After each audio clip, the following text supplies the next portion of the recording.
సాధారణ ఎన్నికలను తలపిస్తున్న సింగరేణి ఎన్నికల పోలింగ్ కొనసాగుతోంది. మొత్తం 13 కార్మిక సంఘాలు ఎన్నికల బరిలో ఉన్నాయి. 6 జిల్లాల్లో విస్తరించి ఉన్న సింగరేణిలో మొత్తం 11 ఏరియాల్లో 84 కేంద్రాల్లో పోలింగ్ జరుగుతోంది. సాయంత్రం 5 వరకు పోలింగ్ జరగనుంది. సాయంత్రం 7 గంటల నుంచి కౌంటింగ్ జరగనుంది. ఇందుకోసం 11 కౌంటింగ్ సెంటర్స్ను ఏర్పాటు చేశారు. సుమారు 40,000 మంది కార్మికులు ఓటు హక్కు వినియోగించుకోనున్నారు. ప్రధానంగా కాంగ్రెస్ అనుబంధ ఐఎన్టీయూసీ, సిపిఐ అనుబంధ ఏఐటీయూసీ మధ్య రసవత్తర పోరు జరుగుతోంది.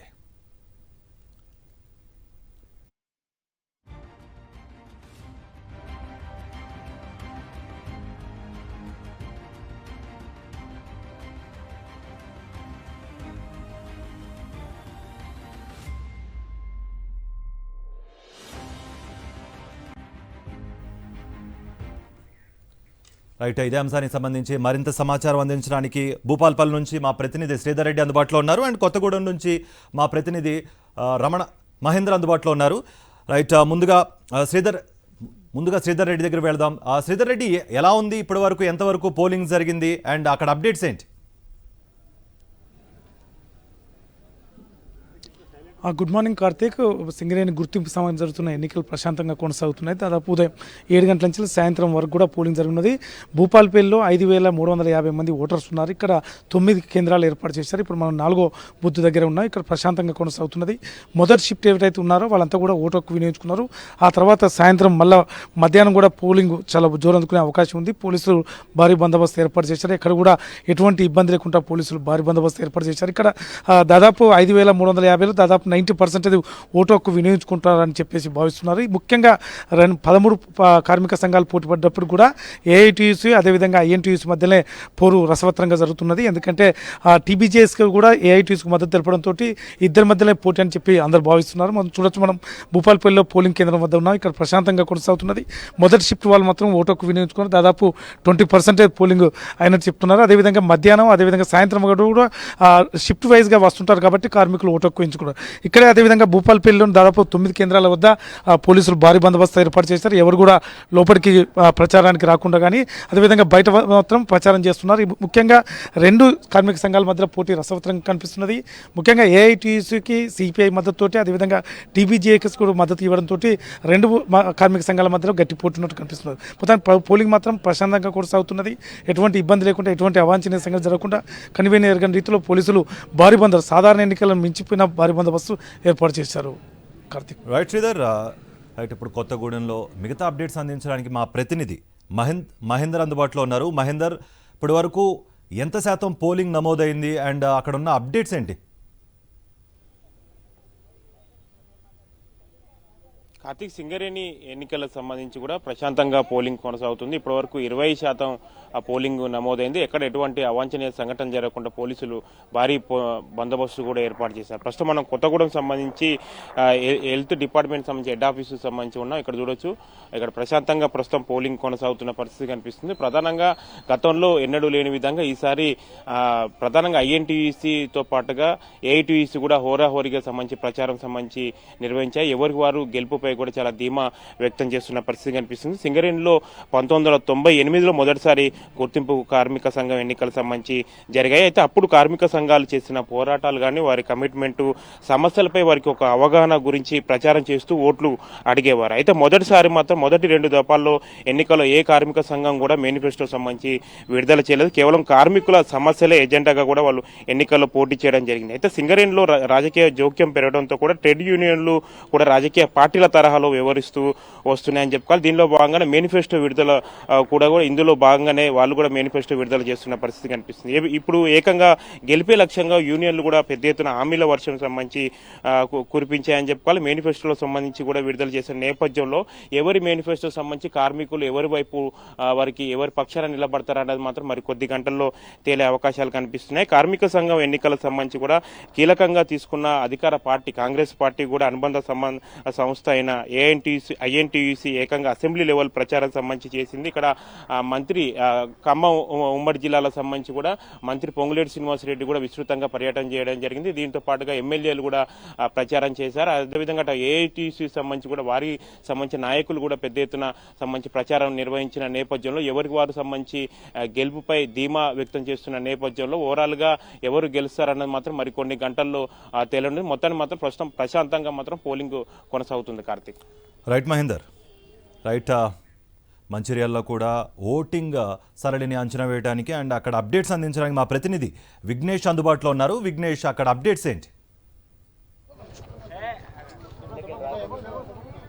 కార్తీక్, మంచిర్యాల జిల్లాలో పోలింగ్ ప్రశాంతంగా కొనసాగుతోంది. రెండు యూనియన్ల మధ్య ప్రధానంగా ప్రతిష్టాత్మకంగా తీసుకొని ఇక్కడ అంతా పోరాటం కొనసాగుతున్న పరిస్థితి కనిపిస్తుంది. ఇక్కడ మంచిర్యాల ఎమ్మెల్యే ప్రేమసాగర్ రావు గారు కూడా ఉన్నారు, అందుబాటులో ఉన్నారు. సార్ చెప్పండి, ఎట్లా నడుస్తుంది, ఎట్లా ఉంది పరిస్థితి? ఏం లేదు, అయిపోయింది. వారు వన్ సైడ్ అసెంబ్లీ ఎట్లా ఇప్పుడు ఇది ఘటన అవుతుంది కనబడుతుంది. ఎక్కడ చూసినా కనబడుతుంది. మాకు కార్మికులు ఎవ్వరు కూడా ఇంకెవ్వరు నమ్మే పరిస్థితి లేరు. ఇక్కడ నేను కనబడ్డాలకు వాళ్ళకు ధైర్యం ఉంది, నమ్మకం ఉంది. సార్ మా కోసం ఎవరికైనా కోసం ఎవరితోనైనా కొట్లాడుతున్నా పనులు చేస్తేనే ఒక నమ్మకం ఉన్నది. వాళ్ళకు అవినీతి లేకుండా చేస్తారనేది నమ్మకం ఉన్నది. ఆ రెండు కారణాలతో ఖచ్చితంగా మేము గెలుస్తాం. ఇక మూడో కారణం ఏంటంటే సింగరేణి సంస్థను బతికించగలిగేది కాపాడే శక్తి కాంగ్రెస్ పార్టీకి మాత్రమే ఉన్నది, ఇంకే పార్టీకి లేదు. బీజేపీలో అమ్మక దుకాణం పెట్టిండు, టీబీజీ కోసం అమ్మక దుకాణం పెట్టిండు. సిపిఐలు మంచోళ్ళని వాళ్ళ శక్తి సరిపోదు. వాళ్ళ శక్తి సరిపోదు. ఈ సింగరేణి సంస్థలు ఏం చేయలేరు. వాళ్ళు గట్టి కడితే డైరెక్టర్ ఆడినాడు. నేను అవసరం ఉంటే రేపు సీఎండీని కానీ డైరెక్టర్ ఇక్కడనే కూర్చున్నట్టు, ఇదే చౌరస్తలో కూర్చున్నట్టు మీటింగ్ పెట్టి ఏమైనా సమస్య ఉంటే పరిష్కరిస్తారు. ఏటీసీ నుంచి కూడా కొంత పోటీ కనిపిస్తుందని అంటున్నారు. పోటీ లేదని చెప్తున్నా కదా. వాళ్ళ పాపం ఏదో వాళ్ళ తిప్పలు పడతాను. వాళ్ళకి ఇప్పుడు నిలబడ్డప్పుడు పోటీ అయితే కనబడాలి కదా. కనబడతలేదా? వాతావరణం కనబడుతుంది. కార్మికులు ఒకసారి లోపలికి పోయారని చెప్తారు మీరు. 100కు 80 ఓట్లు, 70 నుంచి 80 ఓట్లు పడుతున్నాయి మాకు. ఒక్క పోలు అన్నిట్లో పడుతున్నాయి, అన్ని బయలు పడుతున్నాయి. మెజార్టీ కూడా భయానకంగా ఉంటుంది. ఇక్కడ శ్రీరాంపూర్ ద్వారానే విజయదకైతే మొదలు పెడతాం. ఈ శ్రీరాంపూర్ డివిజన్ అవినీతి రహితంగా చేసి ఏ రకమైన రూపాయి లేకుండా రేపు మిగతా యూనియన్ సిస్టమ్ కానీ ఇక్కడ ఎన్నికైపోయి గెలిచిన తర్వాత జనరల్ బాడీ పెట్టి ఎవరెవరైతే బాడీలో ఉండాలో వాళ్ళ కోసం వాళ్ళందరినీ కార్మికుల ఆలోచన మేరకు ఎవరైతే న్యాయం చేయగలుగుతారో దాన్ని బట్టి చేస్తుంది తప్పితే ఇక్కడ ఏ రకమైన అవినీతికి తావు లేకుండా ఈ శ్రీరాంపూర్ డివిజన్ రోల్ మోడల్ నిలబెట్టడానికి కార్యక్రమం ఖచ్చితంగా చేస్తాం. అది ఇక్కడి సమస్యల పరిష్కారానికి ఉన్నారు యూనియన్ నాయకులు సపోర్ట్ తీసుకుంటాం, కానీ దానికి ఇక్కడ సమస్యల పరిష్కారానికి ఇవ్వాలి అవసరం నేను చేస్తాం. ఖచ్చితంగా కార్మికులకు ఆ మాట ఇచ్చిన, ఆ మాట కట్టుబడి ఉన్న ఏ రకమైన ఇబ్బంది లేకుండా కార్మికులను కాపాడుకుంటాం, సంస్థను కాపాడుకుంటాం. కొత్త ఉద్యోగాలు కూడా క్రియేట్ చేస్తాం, కొత్త అండర్మైన్లు తీసుకొచ్చి క్రియేట్ చేస్తాం. కొంచెం లైవ్ పెట్టుకుని ఇంకెన్నికలు. రైట్. ఎమ్మెల్యే ప్రేమసాగర్ రావు గారు చెప్తున్న విషయాలు ఇక్కడ ఖచ్చితంగా తమ యూనియన్ కు సంబంధించి పెద్ద ఎత్తున మద్దతు ఉంటుందని ఆయన ఆశాభావం వ్యక్తం చేస్తున్నారు. అయితే పోలింగ్ కేంద్రాల వద్ద అంత సందడి అయితే కనిపిస్తుంది. వివిధ యూనియన్లకు సంబంధించి కూడా వీళ్ళందరూ కూడా ఇక్కడ ప్రచారం చేస్తుంటున్నారు. బయట అంతా కూడా హడావిడైతే కొనసాగుతున్న పరిస్థితి ఇక్కడ కనిపిస్తుంది. ఎట్లాంటి ఇబ్బందులు తలెత్తకుండా ఉండేందుకు కూడా పోలీసు బందోబస్తు కూడా కనిపిస్తున్న పరిస్థితి కనిపిస్తుంది. Right Vignesh, thank you for the update.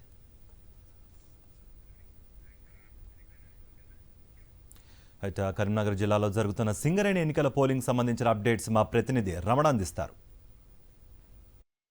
Singareni ఎన్నికలకు సంబంధించిన పోలింగ్ ప్రక్రియ చురుకుగా కొనసాగుతుంది. ముఖ్యంగా షిఫ్ట్ల నుంచి వచ్చేసిన వాళ్ళంతా కూడా ఓటు వేసి తమ ఓటు హక్కును వినియోగించుకొని వెళ్ళిపోతున్న పరిస్థితి మనం చూస్తున్నాం. ఇప్పుడు RG1 రెండో బూత్ నెంబర్లో మనం ఇక్కడ ఉన్నాము. ఇక్కడ మనం చూడవచ్చు పెద్ద ఎత్తున ఓటర్లు అయితే రావడం జరుగుతుంది. ముఖ్యంగా ఉదయం నుంచి కూడా ఇక్కడికి ఓటర్స్ క్యూ కడుతున్నారు. అయితే షిఫ్ట్లు ముగించుకున్న తర్వాత ఈ పోలింగ్ కేంద్రానికి వచ్చి ఇక్కడ ఓటు వేసుకుంటారు. ముఖ్యంగా రహస్య బ్యాలెట్ పద్ధతిలో ఈ ఓటింగ్ ప్రక్రియ అనేది కొనసాగుతుంది. అయితే సాయంత్రం వరకు కూడా ఈ పోలింగ్ ప్రక్రియ కొనసాగుతుంది. ముఖ్యంగా ఇక్కడ ఒక ప్రిసైడింగ్ ఆఫీసర్తో పాటుగా 3 అసిస్టెంట్ ఆఫీసర్స్ ఉన్నారు. మొత్తంగా వీళ్ళందరికీ కూడా ఆ రహస్య బ్యాలెట్ పద్ధతిలో ఇక్కడ ఈ పోలింగ్ ప్రక్రియను నిర్వహిస్తున్న పరిస్థితి మనం చూడవచ్చు. విజువల్స్లో కూడా మనం చూడవచ్చు ఓటు వేస్తున్నవి. సో ఇది మనకు మొత్తంగా ఇప్పుడు సింగరేణిలో కనిపిస్తున్న ఆ దృశ్యాలు. అయితే ఈ నేపథ్యంలో RG1, RG2, RG3 ఈ 3 చోట్ల కూడా దాదాపుగా మొత్తం 12,000 పైచీలకు ఓటర్లు తమ ఓటు హక్కును వినియోగించుకోబోతున్నారు. మొత్తం సింగరేణి వ్యాప్తంగా కూడా ఇలాంటివి 84 పోలింగ్ కేంద్రాలు ఏర్పాటు చేశారు. అయితే RG1, RG2, RG3 ఈ 3 చోట్ల కూడా కలిపి మొత్తం 23 పోలింగ్ కేంద్రాలు ఏర్పాటు చేసిన పరిస్థితి మనం చూడవచ్చు. అయితే ఈ నేపథ్యంలో ఓటర్లంతా కూడా షిఫ్ట్లు ముగించుకున్న తర్వాత చాలా చురుకుగా వచ్చి ఓటింగ్ ప్రక్రియలో పాల్గొంటున్న పరిస్థితి మనం చూస్తున్నాము. అయితే కేవలం గుర్తింపు కార్డ్స్ ఏవైతే ఎంప్లాయీకి సంబంధించిన గుర్తింపు కార్డు ఉంటేనే వాళ్ళు అలో చేసి ఓటు వేసుకునే హక్కు వినియోగించుకునే విధంగా ఇక్కడ ఏర్పాట్లు చేశారు. కాబట్టి మొత్తంగా మీరు ఓటు వేశారా భయ్యా? వేయలేదా? మొత్తంగా చూడవచ్చు ఇప్పుడే చాలామంది కూడా తమ ఈ పోలింగ్ ప్రక్రియలో ఓటు వేయడానికి వస్తున్న పరిస్థితిని మనం చూస్తున్నాం. ముఖ్యంగా ఈ ఉదయంతో పాటుగా ఎప్పుడైతే షిఫ్ట్లు కంప్లీట్ అయిపోతాయో ఆ షిఫ్ట్లు కంప్లీట్ అయిపోయే సమయంలో కార్మికులు చురుకుగా వచ్చి తమ పోలింగ్ ప్రక్రియలో పాల్గొనే అవకాశం ఉంటుంది. సార్ చెప్పండి, ముఖ్యంగా అంటే యాక్చువల్లీ ఇది ప్రక్రియ ఎప్పుడు ప్రారంభమైంది, ఎట్లా సాగుతుంది సార్? 7 గంటలకు స్టార్ట్ అయింది, 7 గంటల నుంచి కామ్గా నడుస్తుంది. అంటే ఎప్పటి వరకు ఉంటుంది, ఎట్లా సాగుతుంది? మొత్తంగా ప్రశాంతంగా ఉందా? ఏ విధంగా? ప్రశాంతంగానే ఉంది. 5 గంటల వరకు సాగుతుంది. 5 గంటల తర్వాత క్లోజ్ అవుతుంది. ఇది ముఖ్యంగా ఇక్కడ మేనేజర్ వాళ్ళ అంటే ప్రశాంతంగా ఈ ప్రక్రియ కొనసాగేందుకు ప్రయత్నం చేస్తారు. ఓటు వేశారా మీరు? ఎట్లా అనిపిస్తుంది అంటే ఈ పోలింగ్ ప్రక్రియలో, ఈ ఓటింగ్ ప్రక్రియలో మీరు పాల్గొనడం ఏమనిపిస్తుంది ఒక కార్మికుడు? సంతోషంగా ఉంది. చాలా గ్యాప్ తర్వాత మేము ఓటేసినాం.